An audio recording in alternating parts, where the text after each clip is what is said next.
Hello Xhorse fans, welcome back to our channel. In the last video, we introduced the method of TPMS sensor learning process. Today we'll continue to talk about another method that is simpler and faster, copying. Put it simply, copying is to copy the ID number of the original sensors to the new sensors.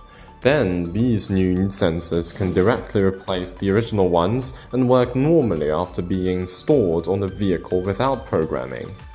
If you have the original sensor, you can find the ID number on the shell. Then tap on Program, select Manual Creation, enter the original sensor ID number, tap on OK to complete the copy.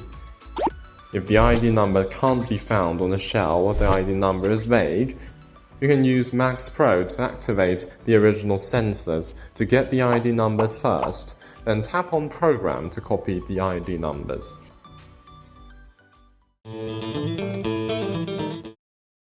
If the original sensor is out of power and doesn't respond to activation, you need to disassemble it and replace its battery, then activate it to obtain the ID number for copying. It'll be more convenient if the vehicle supports OBD communication. Let's use the Toyota Corolla behind me for a demonstration. Also need to use this Universal Sensor XTPMS and TPMS function of KeyTool Max Pro. First, we connect the vehicle OBD port to Max Pro. Then we enter TPS function and search for the desired option by OEM number or vehicle models. Find the Toyota Corolla, choose the correct year. Since this vehicle supports OBD communication, the interface has 4 sections: Active, Diagnostics, Program, and Learn. If the vehicle doesn't support OBD for communication, there is no Diagnostics section. Well, tap on OBD Read ID. After reading, tap on Program and select OBD Copy.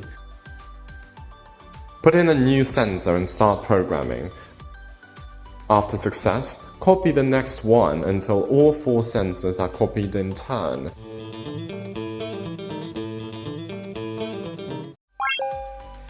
Finally, install these new sensors to the vehicle and they'll work normally. Okay, sensor replication is that easy? Let us know if you have any comments or questions about XTPMS and we'll see you in our next video.